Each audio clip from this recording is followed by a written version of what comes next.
Hey, so hi again. I'm Judith. I'm a career success coach here based in St. John's, but I work with clients internationally on how to create the right career path, how to be happy with your careers and jobs. And I also work as a business consultant with entrepreneurs and business organizations, and I help them to create workplace cultures where employees are successful, they are motivated, engaged, so the business can thrive. So that's the two focus of my work. And I'm also a serial workshop presenter. And I do workshops on anything and everything that is career success related, like this workshop or other workshops on imposter syndrome and all kinds of topics.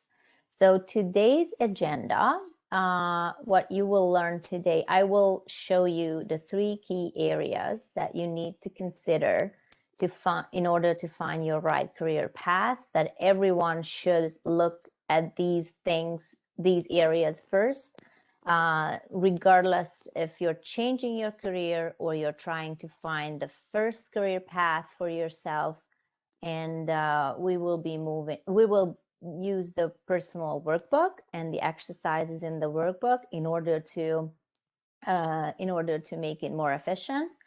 And also I will be sharing the 6 best practices or tips how to create more career opportunities for yourself. And then finally, I will share the number 1 secret of people who have extremely successful careers. So what is that factor, that number 1 factor that plays into a highly successful career? And I hope this workshop is scheduled for 90 minutes. And I hope that towards the end, I will be able to answer some of your questions. And also, if there's a volunteer towards the end, then we could do a mock-up career coaching session, just for you guys to see how career coaching is working in real life. So I wish we could do a roll call, but because of this setting, I just would like to do a poll, kind of like an icebreaker. I want to get to know more about you. So the question that I have is, what's the reason? Why are you here today? Why did you register for this particular workshop? What is your goal with your career? And then I'm asking Julie, please pull up the first poll so people are able to. Yeah. Okay, 1 second.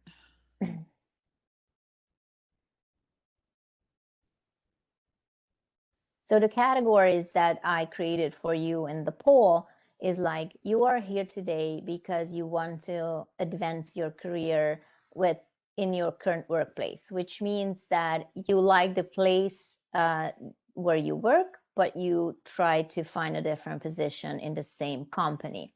Or you want to find a new job position but in the same field, which means that you love your job responsibilities. Yeah, here we go. So please choose one. I'll go through each. So you want to find a new job or a new position in the same field that you are in, just maybe perhaps with a different company. Or you want to change your career to a completely new field or industry. So that's a major change that you're planning. Also, you might want to start your own business, or you want to learn some new information about career success in general, or you want to just develop a success mindset, you're curious about a topic, or you have a completely different reason why you're here today. So just which one do you think describes your situation the best?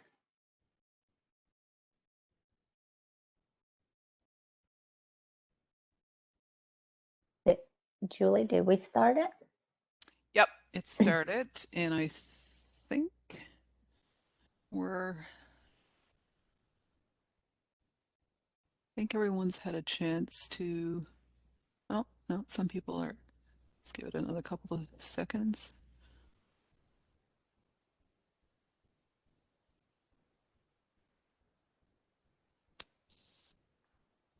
regardless of the reason why you're here today, I can guarantee you that you will get some important information when it comes to career success. I'm just curious. So, okay. Okay. How can we see that? Are you able to see it? Okay. Absolutely. So 50% of the participants are to change their careers to an entirely new field or new industry. One person want to find a new job position. Some of you just want to learn some new information about career success. One person is starting their own business, and also someone said other. That's awesome. So my focus when I use I use the language of changing your career. So that helped me a lot. So I just continue on with sharing my screen. All right. So before we get started, I want to let you know what's the difference between career counseling and career coaching. So if you're here, that chances are that you've gone through or you met Julie in Julie's shop at the graduate student's office and Edge, and they offer extraordinary career advising services. So what they do as career counselors or career advisors, then they help you to develop a CV or resume, help you how to write a cover letter. They will help you get prepared for a job interview. They will also help you with like tips and tricks, how to dress for a job interview, how to use your body language through a job interview. So all sorts of practical tips and techniques that you can use in order to land your dream job. But also what a career coach can do all these things, but something more. So what I do as a career coach, when I work with a client, typically when I work with a client, they feel stuck in their career. So they want to change it. They want something new. So we start looking at the person's values, strengths, and interests. So what this person is good at, what this person values, what are the things that are most important for them.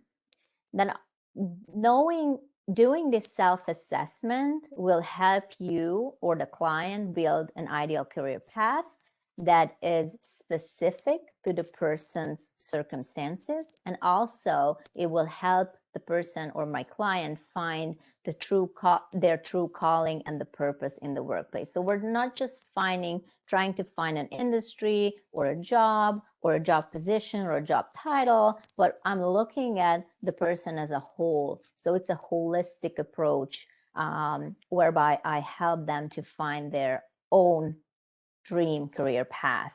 And part of this process is helping my client developing a career action plan. We will be talking about later how important and why this is important. So now I just have a question. How satisfied are you with your current career right now? You can just leave your answer in the chat box. Let me see, okay, we have a 2. We have a 4. 1 is being totally unmotivated, unsatisfied, unhappy, and completely disengaged. And 5 meaning that, okay, we have a 1, 2, we have a 5, 2. Awesome. And 5 meaning, okay, this is my true calling. This is what I'm meant to do in my professional life. So it's interesting to note we have a 4.5 and we also have a 3. So it's interesting to know for me where you guys are standing right now with your career. So before we go into the details, I just wanted to brought this up because we all know that today's workforce has dramatically changed. But we all think, or most of us might think that this is a result of COVID-19, the global pandemic. In fact, the change that is going on that was just accelerated by COVID, but it's not a direct result of the global pandemic. So all these changes have started years and years ago, and I wonder how many of you are aware of these changes in the workforce. So let's just go through them. Business as usual is no longer an option. It doesn't exist. So we need to adapt to these changes. So number one is remote or hybrid work is here to stay. And whether we like it or not, this is a reality. And as a result, we need to redesign workplaces, not just the physical workplace, but the workplace culture needs to be redesigned when teams, part of the teams are working in the office and part of the teams are working from home. That's just a reality. According to the World Economic Forum's report on the future of work, there's 30% of today's workforce that will be replaced by robots by 2025. I forgot to add that to the slide. So by 2025, 30% of today's workforce will be replaced by robots. The positions that are unskilled positions are the most at risk of becoming replaced. I want you to think about travel agents or cashiers or people who are greeting you at Home Depot or Canadian Tire, that are the people who can help you the merchandisers, right? Who can help you to find stuff in the store. These positions will be replaced by robots, or it's a great example, the stockbrokers. So although we will need some stockbrokers in the future too, but these robo advisors are replacing actual physical people, human beings in that workforce. Now also certain businesses, certain positions, and certain skill sets will become obsolete by the blink of an eye. So we can't even get prepared for what kind of skills that we will no longer need in 5 or 10 years time. And the upside of the 30% will be replaced by robots, the upside of it, that 85% of the jobs that will be required in 2030, they do not yet exist, which means that there are positions who will be created in the next 5 to 10 years that don't even exist yet. Number 5 is that it's incredibly important. And as a career coach, this is what probably that I can't stress enough how important this is. We live in the age of hyper competition and technology. So good enough work or decent work or even just good work is not enough anymore. Anyone has to do their best. They have to be innovative. People have to be creative, even in positions where previously we didn't think that we need to be innovative or creative. We need to be innovative and creative and reinvent ourselves, whether in the same position or in a different position. But in the age of hyper competition and technology, we cannot afford to be mediocre or average anymore. And then finally, soft skills are becoming more important than ever. We've been saying this for a very long time now. And in fact, I just watched a video from Simon Sinek the other day on LinkedIn, and I'm sure that you guys all know his work because he made himself very popular with the idea of start with the why. If you're not familiar with Sinek's work, then I would recommend you to watch his TED Talk on YouTube. It's called the Start with the Why. So he says that soft skills don't exist. So we shouldn't call them soft skills because these are the skills that are essentially important for the future workforce. And these soft skills are like, for example, the ability of navigating conflict, being a team player, delegating work, and also just relearning effective communication in the remote or hybrid workspace. So these are all skills that are extremely becoming even more and more important. So if you look back just 2 generations, like the baby boomers generation or the Gen X generation, maybe, before our grandparents, all they had to do in the world of work, all they had to do to find a job, to do a good enough or a decent work, and they were set for life. So they retired with a defined benefits plan, and they enjoyed their lifetime, the rest of their life savings in retirement, right? For our parents, who most likely belong to the Gen X generation, then the myth of safe jobs was painfully busted by the global financial crisis in 2007. So millions of people realized that the safe job is a myth. But other than that, not much has changed compared to the previous generation. The biggest change that happened between Gen X and Millennials generation. So for us, as I said before, we live in the age of a duo.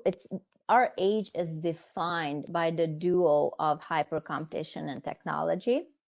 And if we apply career strategies from the 1980s, 90s, and 2000s even, then we did no wonder that we will be unfulfilled, unsatisfied, and we will suffer through our most active years of our working lives, right? And not only that, but we spend 2/3 of our waking hours in the workplace doing our jobs. 2/3 of our waking hours. That's how can I say that how important it is to find a fulfilling career, right? Um, so despite these obvious changes, still today, society teaches us, go to school, get good grades, find a job, most ideally find a job that in the field of your university degree, work hard, make a steady paycheck, work to live on the weekends and dread Monday, and save for retirement, and hope that you're not dreading that as well. So, and feel lucky if you along the way you will have some occasional happy moments or occasional satisfaction. So this is not a life, yet society also teaches us to stay the course, never give up. So many people pursue something solely because they started. So many of my clients are university students, some of them are CEOs, and that's a common reason among all my clients that why are you doing what you're doing? Oh, because I started, I can't just stop doing what I'm doing because I've studied for so long and I paid a lot of money to get my education. I spend a lot of time to find this job. No, I can't give it up. But the question is, even if giving up would mean that honoring the path that you're meant for, that many people just can't give up because giving up would equal to failure, right? And but sadly, most people don't make the changes until the misery they feel in the current situation becomes so unbearable that outweighs the fear of the unknown. So let me share my story, feeling and being in a career rut. So I had a PhD in law in 2004, and I started working as a lawyer in Hungary. And in 2012, we decided that we would move to Canada. And in Canada, my law degree is not recognized, so I can't practice law in Canada anymore. So that was the first, it was kind of an external force that why I had to change my career path, because I recognized that, oh, okay, so I can't work in my own profession anymore. So I have to reinvent myself and try something new to do. But it wasn't equally as painful as the next career change in my life, which wasn't by an external factor. It was an internal unfulfillment, unhappiness. And so I started working after finishing my graduate studies at MUN. I landed a job as a help of Julie, by the way. So thank you so much for the services that you guys are providing, the career advisor services. So as a result, I landed my first job in the provincial government. And after that, I was working in different government agencies and departments. All the while, I felt like so unhappy and unfulfilled. And I was beating myself up that, oh my God, what's wrong with me? I'm doing everything I'm supposed to do to make this work, make this career work. And my parents are so happy that I have this job, and my friends are so proud of me, and a lot of people would give an arm and a leg to get this job. And yet I was so unhappy. So the fear from the fear of the unknown was a huge excuse why I didn't do anything for so long, even if when I knew that I should make some changes to my life, and I knew exactly that I needed to make changes to my career. So it has nothing to do with the position that I'm in. It has nothing to do with the people that I'm working with or my bosses. That was everything perfect, except that I felt so out of place. So when the suffering became so unbearable that I didn't care about the fear of the unknown, that's when I made my career change. And then I'm grateful for all the people who supported me. And I also know that I wish I was able to attend a workshop on how to make career changes to our lives, because I felt so hopeless and helpless and unhappy. So I didn't know what's the first step to make these career changes, right? So this is what I'm gonna teach you today to make your life a little bit easier. So let's look at the common excuses that people have, because when in times of unbearable stress and fear, we make the excuses to keep ourselves stuck where we are. So what excuses are we making about our careers that are keeping us stuck where you are, right? For example, I'm not ready. My answer is you never will be. So you might as well just make the change that needed to be made. Who am I to dream big? Like, just like everyone else. Like you are just like everyone else. You have the right to dream big. And not only that you have the right, but if you can dream big, that it means that's a good sign that you have all what it takes to accomplish something big in your life, in your career. Another common, excuse me, another common excuse: I'm too old. Well, that's too bad, because you never get younger. I'm too young. Well, you get older, so by the passing days, so you might as well to make the changes as early as possible in your life. I have a family to take care of. Well, this is a tricky one, because there is a difference between people who are using their family as an excuse and people who are using their family as a reason not to make changes. There's a fine line between using your family as an excuse not to make the changes, or using the family as a reason, a reasonable excuse, I should say, not to make those changes. And again, a very common question from my clients: what if I'm making the wrong decision? So that's the fear of the unknown. So you will never know until you try whether you do the right decision or the wrong decision. But what I want to tell you is that I'm not giving you advice. So when I say these things, I don't want you to jump right in and make the biggest changes in your career, quit your job and start going on a no, it takes consideration. It takes knowing yourself. You have to look inside yourself first before you make the right decision. So if you do the following exercises that we will be doing, by the end of this workshop, most likely you will be able to see if making a substantial career change is the right decision for you, or it's not the right time to make those changes in your lives.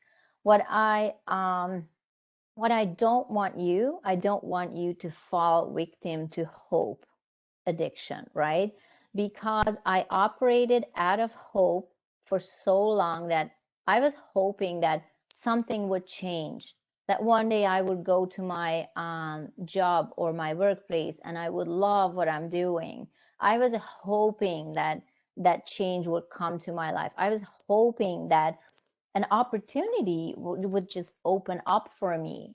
But then all the while, I became addicted to hope and I was passive. I didn't do anything actively to create opportunities in my career. So I don't want you to be that, but it's wouldn't it be amazing to create a career that for yourself that is if you don't care whether it's a Monday morning or a Saturday morning, because you have this Saturday morning mindset on a Monday morning just because you love going to work and then you feel so energized by working and you just feel yourself and feel accepted and you feel fulfilled. That's I think that's the ultimate feeling that we all want to feel when we go to work. So to me, and I can say that on behalf of my clients too, for them too, that a great career is not a job title, is not a job position, and it's not an industry. So a great career is the one that honors who you truly are, which means that it's in alignment with your most important values that you hold true in your life. A great career has a positive impact on your life and the people and the people you're surrounded with. So it's whether it's your family, your friends, your clients, or the society at large, a great career must have a positive impact. Also, a great career provides adequate income. It's important, and I know that we don't want to put a dollar figure next to a great career, but I want you to know that financial consideration is indeed important. And as a matter of fact, money is neither good or bad, so don't feel bad if the dollar number is important to you when it comes to finding or choosing a great career. Also, a great career gives you personal freedom that is allowing you to have the lifestyle where you feel most yourself. And also, a great career is where you use your talent and skill set. And we will be talking about these in a minute. And so as you can see, a great career is not a job position, not a job, not a position, not a number on your paycheck. A great career is only great for you. A great career is designed to your specific circumstances and its alignment with your dreams, your values, your strengths, your gifts. So it's you're a total snowflake. So as you're a total snowflake, then a great career means completely different things to you than it means to others. So how do you know if it's time to change your career? That's a very common question that I'm asked as a career coach. So I always say that when you exhausted all growth opportunities and when you cannot sharpen your skill set in your current workplace, or when your values are compromised and violated on a daily basis, these are good signs that probably it's time to change your career. The question is that if you have a great career when you play around with the idea of winning the lottery. So that's a great exercise. How do I know if I have a great career, right? I know if I have a great career if I won the lottery, so money would be not an issue anymore, but I still want to do what I'm doing today. So that's a great test. That's the lottery exercise, the lottery test. Then you can do even in this very second. So if you won the lottery, would you do what you do today? So how to come about a great career? They're the first three key areas. So how to start? There are three key areas that you should start looking to find your right career path. And all three areas are inside you. So you should start looking inside you. Number one is core values, core skill sets, and core interests. So core values. Everything starts with identifying your core values. Until you don't know your own values, you can't make the right career decisions. Core values are principles that are sit within the core of your being. They are the North Stars in your career choices or on your career path. Our core values are non-negotiable principles, guiding principles in our lives. Each and every person has at least 3 to 5 core values. And the problem with core values and when we lose sight of them, because when we lose sight of them, that we make a bunch of career decisions that are not in alignment with our true self and the truest, our truest purpose in life. So the more core values you bring to your career or your job, the more fulfilled, the happier, and the more successful you will become. You should use your core values as a filter to evaluate your career options. You have to know your core values in order to be able to honor them, because if they are violated or completely missing in your job, that you will never be happy and fulfilled in that position. You can only hope for a change, something good happening to you, but you won't be fulfilled. No matter how hard you try, you always have a visceral reaction when you go to the workplace, when you have to do something that if your job violates your core values. So let's look at some of the core values. I just created a list. This is not an exhaustive list, but I want you to read. And now it's the first time that we're using the personal workbook. So I want you to go to your workbook, to the first exercise, that is identifying your core values. And the way we do this exercise, you read the list of these core values and choose 3 to 5 that deeply, deeply resonates with you. Don't choose aspirational values. So let's say, for example, by the way, with the highlighted values are my values. I just highlighted it that one of my core values is freedom. But I have my own definition of what freedom means to me. And it's important to know what exactly that value means to you. So my other value is growth, growing, learning, expanding, getting out of our comfort zone. And the career that is getting me outside of my own comfort zone is the right career for me. Also service or a positive impact on other people's lives. And my dream career includes some creativity as well. So let's talk about a little bit aspirational values. Let's say money. Money is a good example, or wealth is a good example.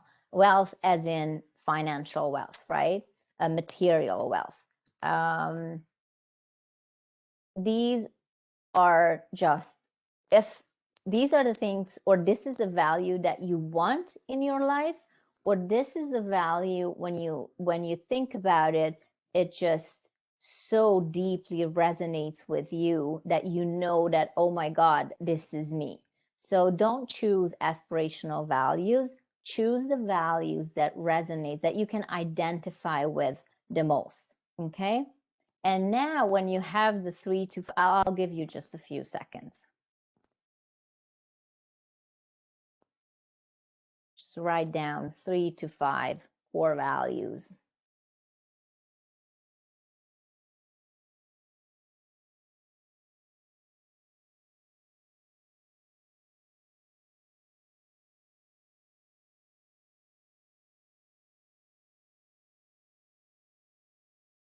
Or maybe you know them the top of your head, or you have to read through.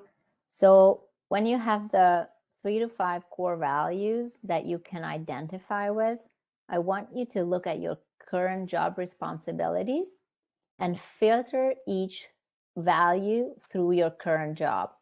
So when, let's say, for example, I don't know, you're an engineer, or you're a business person, or whatever is that you do, filter through freedom, or whatever your value is, right? Filter through the value, your job. And the question is that, is your value violated by your job, or is it honored by your job? Then the next one, go through the next one. And I want to make you put a star next to the values that you think that your current situation honors, and also make some notes that how many of your values you feel compromised or violated in your current job.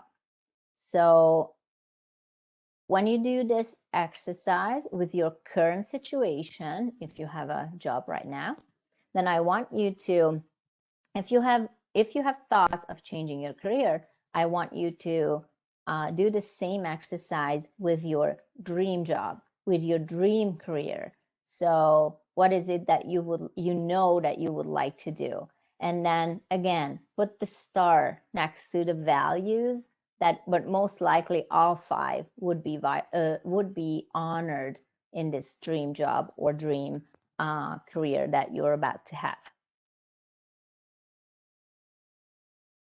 Now let's move on to step 2, which is finding your core skill set. Your core skill set is something that, I should say, something that you were born with, or you very early on, you showed talent in all these things, right? So these are not the things that you learned, but your core skill set is what you're best at with ease. It's so easy for you to do these things. So these are the natural and ingrained talent or gift that you have. And why these are important is because, unbeknownst to you, you bring this skill set into every single job and position that you do. So this is the skill set that you're carrying, and so to speak, in your career backpack. Doesn't matter what job position you're in.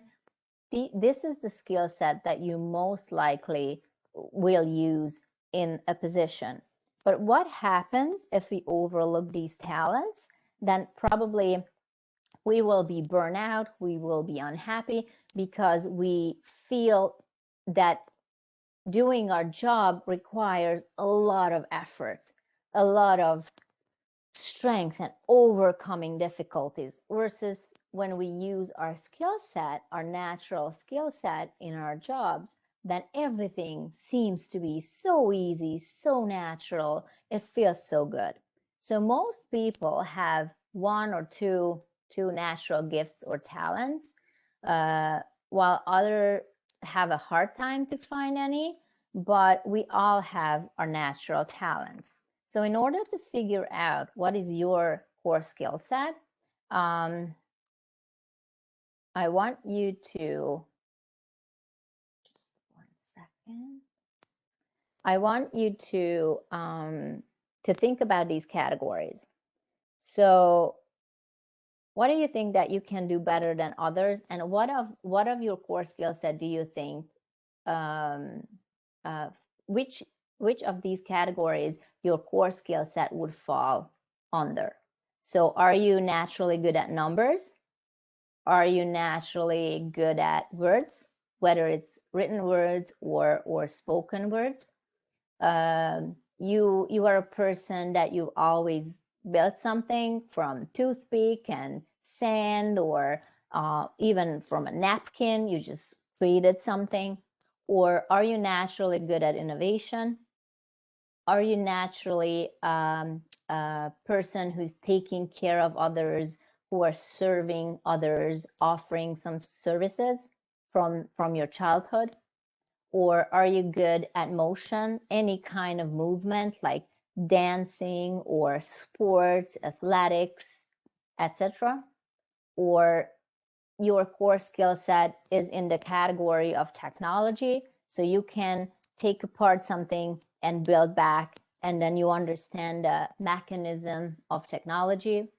Or you have a natural talent in beauty or aesthetics, or coordination, logistics, or analysis, that you're analyzing all sorts of, like you're analyzing the weather, you're analyzing politics, you're analyzing a lot of things because this is what you're good at. So it helps you, these 10 categories covers almost everything, every skill set. It helps you to narrow your focus. So let's say numbers and words, or numbers or innovation resonates with you, then you can start thinking about your core skill set within that category. So starting from your childhood, that's the next exercise in your personal workbook, how to find your core skill set. And I'm saying finding because you're not creating your skill set.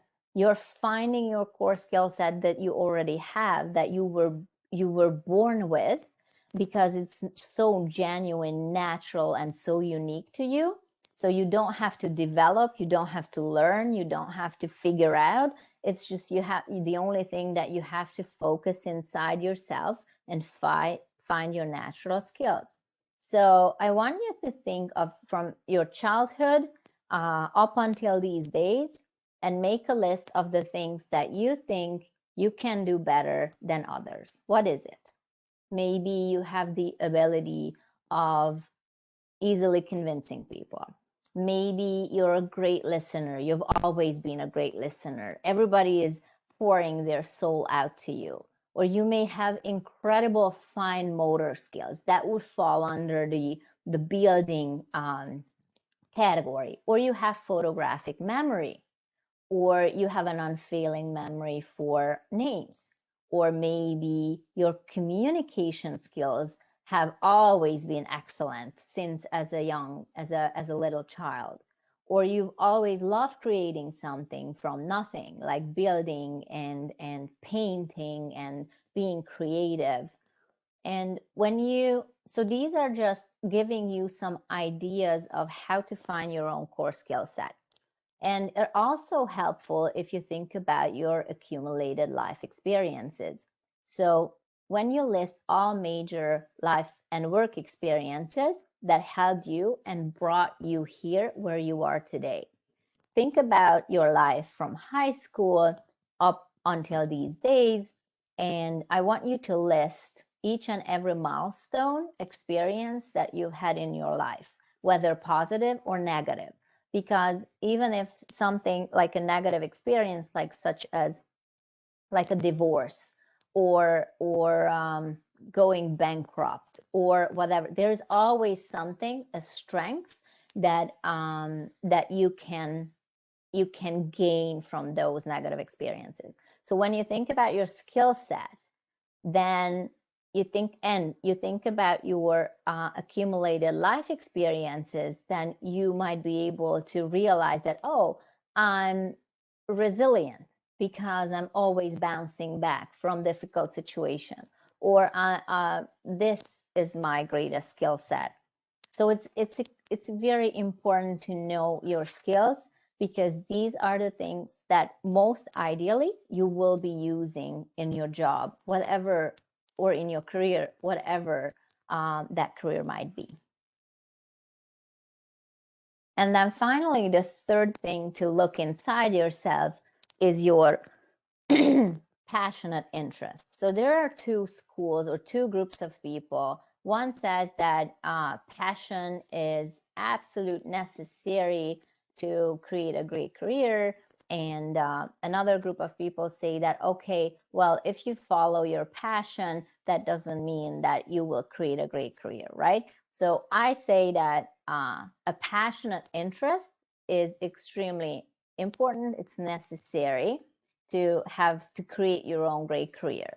A passion brings an intensity and focus that effort, discipline, and even persistence cannot match. So passion is the driver. Passion is the fuel of you do what you do.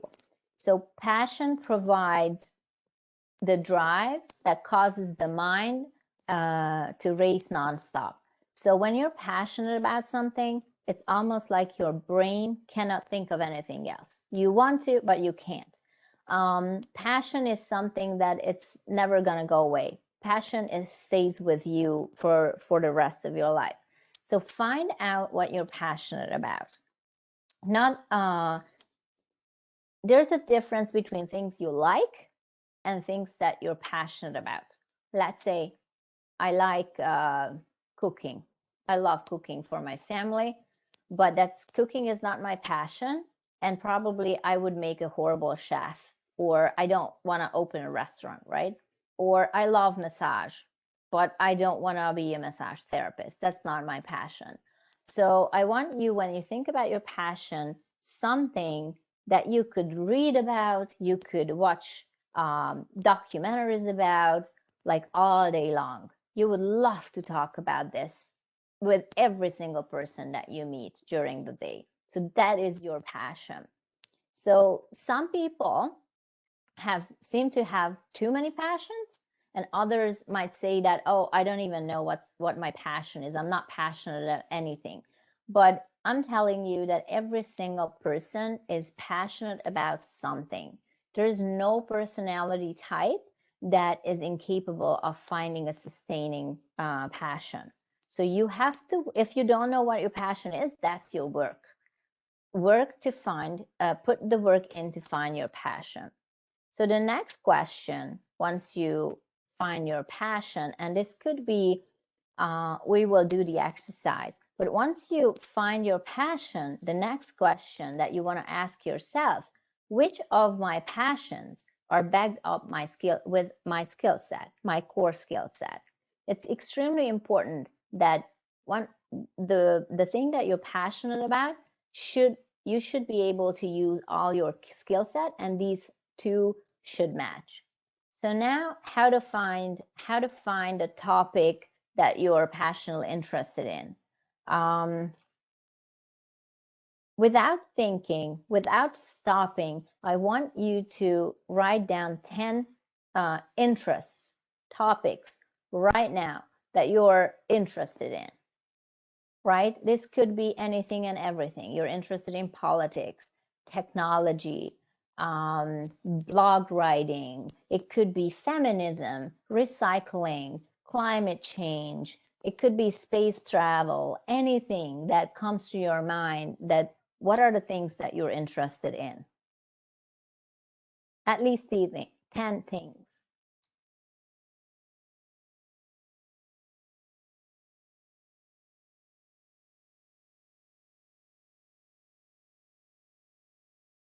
want to give you just a few seconds.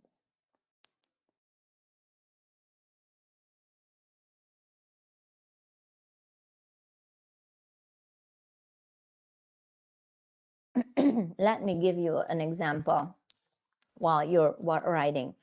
A good example is cryptocurrency. I attended a finance festival just recently, and there was a panel on cryptocurrency. And someone said that if you're passionately researching the best investment opportunities in crypto and your mind cannot stop thinking about it, and you have a great skill set, like you're a people person, you're persuasive, you have a high risk tolerance, your mind is analytic, then you might want to think about crypto as a career, because as a career option, because there is a high demand for knowledgeable people on blockchains and cryptocurrency, because there's not enough people who have experience, because it's such a new field. And that made me thinking that, oh my God, this is such a great idea to giving someone that, okay, are you passionate about it? Do you have the core skill set? Do you value, like, I don't know, trading in cryptocurrency? Then if all three things are in line, then you might consider this as a career option, right? Because what all three core areas come down to, so once you realize, you identify your core values, you found your core skill set, and you're aware of your core interest or passionate interest, the three will give you a good idea of what your dream career might look like. So a dream career, as we said before, a dream career that honors who you are, and who you are shown through your core values. It's in a dream career or dream job, you're using your core skill set and you're able to grow in that role. And a dream career is also something that you're passionately interested about. So that's a good, if you filter your core value, skill set, and interest, and then most likely you will be able to come down with an industry or a job title or a job position that is something that you should consider. Okay, so we're going back to the fear of the unknown. How do I know if I'm making the right or the wrong decision? And we all know that one thing is more scary than the devil we know, the one that we don't. So there is this paralyzing fear of making a huge mistakes. But as a career coach, let me tell you something. If you go through the 3 steps that we just discussed and you find your core values, skill set, and passionate interest, you will feel so grounded and you will realize who you truly are. You will be aware of your gifts, your talents, your drives, your motivation, and you realize that the fear is just a sign that for you to take the leap of faith, right? It's something, the fear is just a sign that that's the time when you need to expand your comfort zone, get out of your current comfort zone. Because in all fairness, our mind is hardwired to like everything that is clear and certain and linear. And most people, the most successful people's career path, everything but linear. So it's full of zigzags and sometimes even just not taking an opportunity or taking a step back means moving forward. So you'll never know. Until you try, you will never know if this is a right or a wrong decision. And your career is always a vehicle for your self-expression. It always meets you where you are in the moment. So it shows you who you are now. And don't forget that you never start over. So even if you make a major career shift or a major career change, then you will never start it over, because you always continue building upon your previous experiences, and that is the foundation. Your previous career is the foundation of your current career path or your ideal career path. So now, has anyone have any question that you guys want to ask with regards to the 3 key areas that internally you should, with this self-assessment that we were talking about? Thank you. You never start over is the quote of the day. That's so true.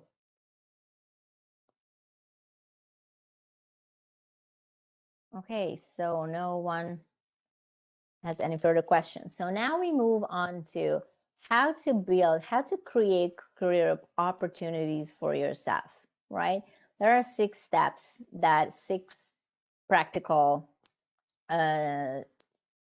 tips, not steps, because they're not building upon each other. So these are 6 tips that how to start creating career opportunities, because one thing is for sure, that you are in charge of building your own career. No one will do it for you. So you have to take ownership. You have to reclaim your power and be an active participant of developing your ideal career path, okay? Because no one else will do it for you. You have to be courageous. You have to be curious. You have to be an active participant of this journey. So the 6 practical tips. One is creating a killer LinkedIn profile. That is extremely important. We will go into details in a minute. Then stop applying for jobs and start networking. Number 3, find a mentor. Number 4, define your edge. Why are you different from your competitors? 5, create your elevator pitch. So whenever you have a chance that you will be able to talk about what you're doing, and have a career plan. So let's get started with LinkedIn. Creating a LinkedIn profile. And I would say that go nuts on LinkedIn. You can use LinkedIn for advertising yourself, or promoting yourself. You can use it for researching the industry, the competitors, the trends. You can use it for networking, getting in contact with recruiters, with people who are the same position, who are in the same position right now that you would like to be transitioned into. So how to build, just a few stats about LinkedIn, how important and why it is so important. 98% of recruiters use LinkedIn for recruiting, 98%. 89% of recruiters have already hired someone through LinkedIn. 71% of the workforce is on LinkedIn, is on the job hunt. So people who are on LinkedIn are on a job hunt, and whether it's a business opportunity or whether it's you want to find a job. And also LinkedIn has more than 740 million users. So it's this important to be on LinkedIn and be active on LinkedIn. So you can collaborate with others in your industry, network with organizations that can help your career, and you will get helpful tidbits, tips, advice from others already in the profession. The key to using LinkedIn is being active. So not just posting on LinkedIn like other social media, but interaction is extremely important, and meaningful interaction is even more important. But in order to interact successfully with complete strangers on LinkedIn, you have to have a killer LinkedIn profile. So now I try to stop sharing this screen and let me show you my LinkedIn profile, and you can use it as a, just 1 second, I'll give you a break.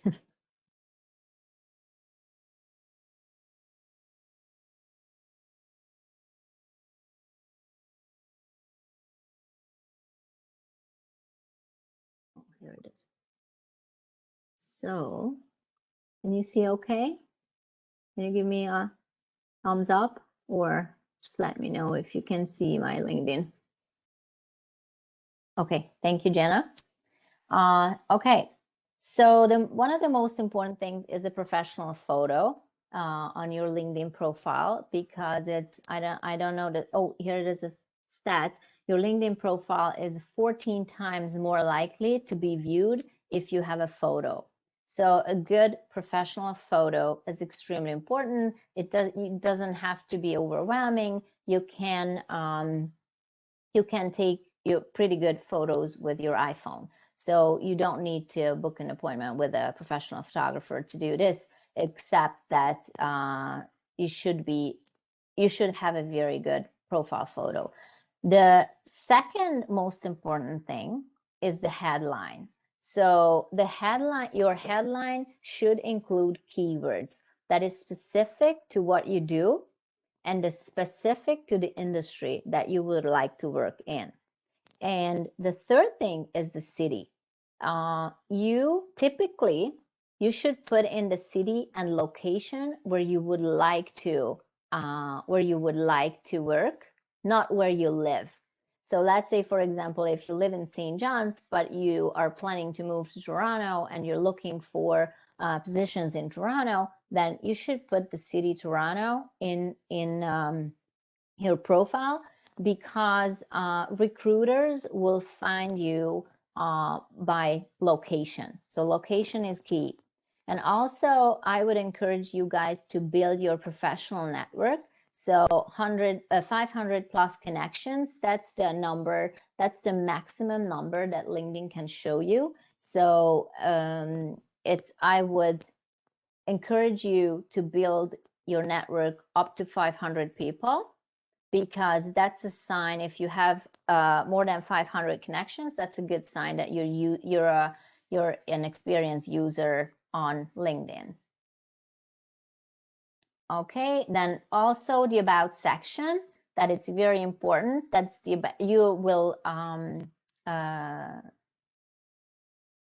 will keep it up to date, the about section. So this is, if you're looking for a job, then you will be writing about your experience. So the highlights, what's the highlights of what you do? And also, see, activity is extremely important, as I said. So you have to be active on LinkedIn. So I would recommend to go on LinkedIn every single day and just scroll through your feed, make some meaningful comments, and to see visibility on LinkedIn.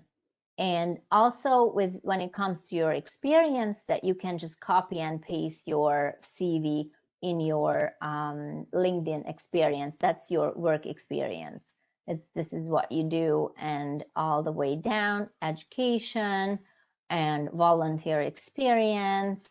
So I would recommend to take your time and create a shining LinkedIn profile. That's the first half of the battle of on your journey to career success and networking. And now I just want to move my.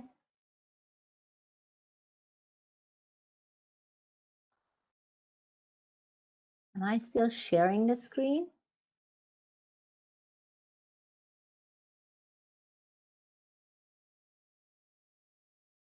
Okay, thank you.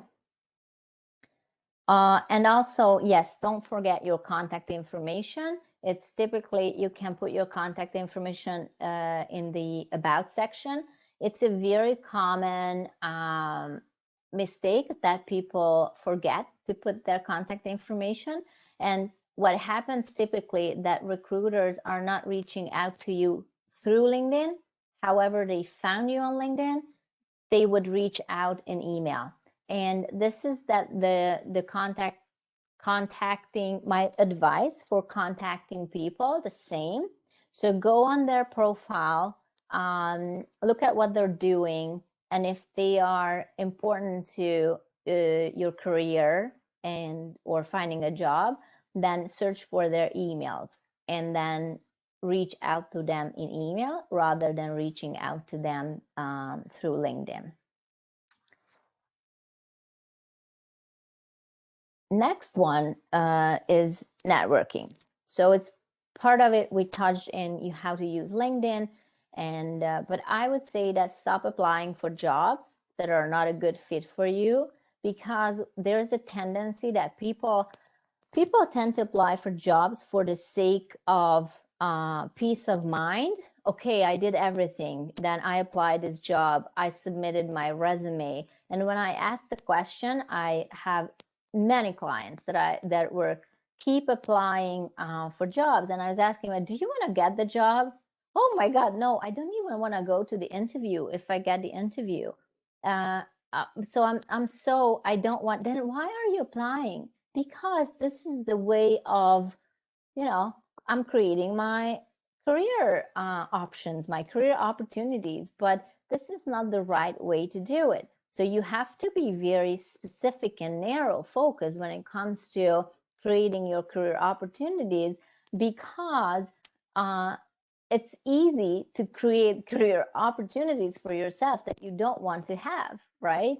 So applying for jobs with the government just because, oh yeah, it's the default setting that, oh, I'm going to apply for the job because, I don't know, for me, it was for years. I kept applying for different positions because I was hoping that, okay, the next position would be something better that I'm in right now. So without even thinking, I was in this loop of constant applying for jobs instead of start networking. So when you start networking, what you do is you're very focused, right? You know what you want and you know how you want to get it. And the best way to create career opportunities is start networking with people who are working in the field or in the company that you want to transition into.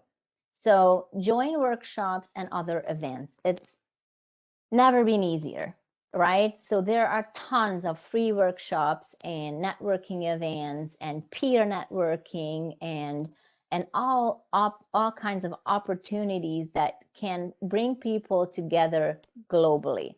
So there is no geographic proximity doesn't exist anymore. You can start networking with anyone, anywhere in the world, and it's just this easy. Do your research on LinkedIn. I touched on that. And when it comes to LinkedIn, you can use LinkedIn to make a targeted company list. So there's a search box on LinkedIn. So you can put in the industry, and then you can put in the geographic location of the person that you're looking. So you can list, like, if you want to find a job, let's say in the tech industry in Newfoundland and Labrador, then you can put in the search box that's technology, and also you can put in St. John's, and then it will get you some company names, and also for people who are working in that industry. So that's I think it's key to start networking with people in the same industry. Then if you find a company that you're interested in, then I would select 2 key points of contact, the 2 employees that are working with the company. Ideally, one is the CEO and founder, and the next one is the director of HR. And if you can find their email address on LinkedIn or on the company's website, which is typical, then you can find like free search websites like rocketreach.co. And this is an extremely efficient way to find people's email from around the world. And again, as I said before, I wouldn't reach in LinkedIn messages, that I would recommend it to email these people. Well, networking is building relationship with people who you don't know. I would also recommend to build a very close relationship with someone who you know and who you think that could be a mentor of you. A mentor is a person who's giving back their services by helping you, right? So when I look back in my life and my career success, my previous career successes, that I can name at least two or three mentors uh, who helped me like immensely in my career journey, whether I wanted to become a lawyer or then later on where I wanted to find a job with the provincial government. And also there's a third mentor that I'm working with now.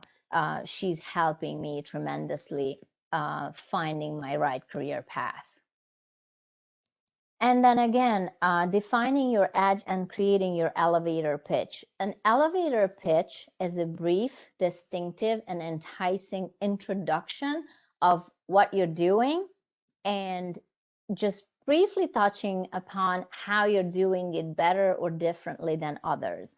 So when it comes to networking, especially if it's speed networking or power networking, but these days everything is speed networking, right? So even if we go into an online, a virtual networking event, we have, I don't know, 1 minute to talk about ourselves.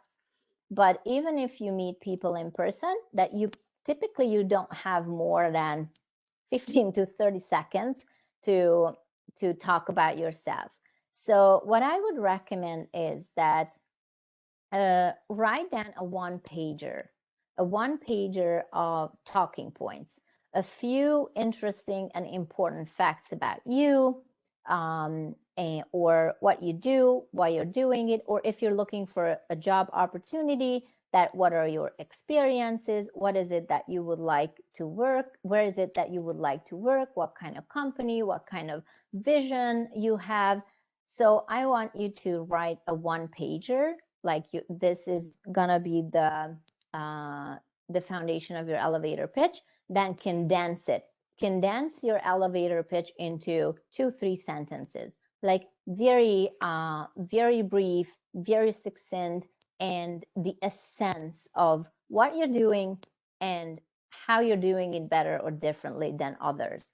And also, I want you to rehearse in the mirror, because first when you create this elevator pitch, it sounds very artificial. It sounds as if like as if you're talking, like it's not even your voice, right? But if you practice in front of the mirror, by the 100th time that you repeat the same 2-3 sentences over and over and over again, it will become your own words. So you will give your own voice to what you're saying. And you have to have it handy, the elevator pitch, because you never know when someone will tell you that, oh, and what are you doing? Tell me about yourself. Or if it's a job interview, that why did you apply for this role? And then this is when you use your elevator pitch. And it's extremely important for you to have one. And again, we're going back to having a career action plan that I mentioned at the beginning. I can't stress enough how important a well-considered career plan. It's not only needed to land your dream job, it's like a one-time action, but you need to have a career plan to sustain success throughout your entire career. So if there are 3 types of people actually that I've been working with. The first type, they say they have a plan and they do it actively, they do research, they take the steps that is required to have a well thought out career plan. The next type of person is, I don't need a plan, because anything and everything is so unpredictable. We're living in the age of change. Everything is changing by the second. So I don't think I need a plan. I will go with the flow. And the first 2 types of people is easy to work with. because the second type is easily convincible that they do need a plan. The first already have a plan.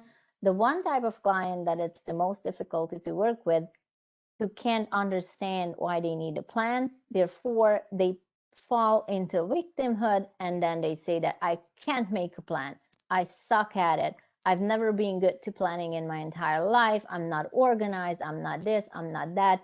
But that's, I'm telling you, that's a terrible life choice.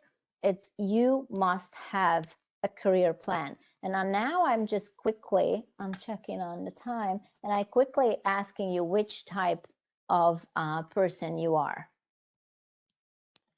Which one? Which one resonates with you? Do you have a career plan? Do you want to have a career plan? Can you make a career plan? Just leave your answer in the chat box.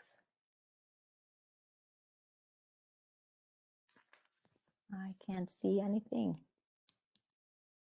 I want to make a career plan. That's awesome. So if I have a partial career plan, that's interesting. I would be interested in which part you have. I'm in the process of a career plan. That's even better. Wonderful. So if you need help with your career plan, then you can just send me a message by email. You can find my contact information on the back of the workbook, and you can also find it on my website. So just reach out and I can help you to go through each step that is specific to your situation and the specific to your career goals. And but I can't stress enough how important it is, yet how few of us actually developing a career plan. But I want you to think about a career plan as a business plan, right? If you have a business, the first thing that you do, the very first thing that you do is a business plan. You wouldn't make any decision without having a business plan. And the next one is a strategic plan if you were a business. But I just wonder that why people think that just because they're not business but like individuals, they don't need a plan. We all need a plan, because when something comes up, then the plan will help us with various scenarios and make sure that we are prepared for all those unexpected scenarios, right? So we know where we're going and we know how we're gonna get there. And along the way, a lot of roadblocks and obstacles and barriers will come, but we will be able to overcome those only if we have a career action plan. And then finally, that I promise you, the secret of people who have successful careers, it's so simple that it almost cannot be true, that they are willing to do what others aren't. And most people aren't willing to be uncomfortable and challenge the status quo, right? So the sooner you start thinking of how to get out of live outside your comfort zone, the sooner you will become extremely successful in your career. And most people don't know what a great career looks like, or they have any idea how to achieve it. But finding the right career path is about finding and nurturing and using your natural talent that is driven by passion, because it's a great career is about passion, skills, experience, and a well-researched and carefully crafted career action plan. So no one is in, as I said before, no one is in charge with your career but you. And if you don't like what you have, create more opportunities for yourself. Go out in the world, show up, try, fail, repeat, and then be rejected. And the more you do it, the closer you will get to succeed, because you will be willing to be uncomfortable. So if there was any key takeaways from today's workshop, these are the key takeaways. Safe job is a myth. Even if you don't want to make the career change because you think that it's a safe job that you have right now, safe job is a myth. Also, take your career lightly and experiment with it, because you didn't marry your career. So if you feel that you outgrew your career or it's not fulfilling anymore, it doesn't make you happy anymore, move on, find another one that will make you feel fulfilled and happy. Again, the quote of the day: you never start over, but you build upon your previous experiences, right? So it's even if I find a completely new career path for myself, that I will always bring my previous experiences as a lawyer, as a public servant, as a coach with me in my career backpack. Also, your career success is a process, not a destination. So there's nobody who's arriving at career success at the age of 24 and then they will be happy and successful in their careers for the rest of their lives. This doesn't exist. This is just an idea, but it doesn't exist.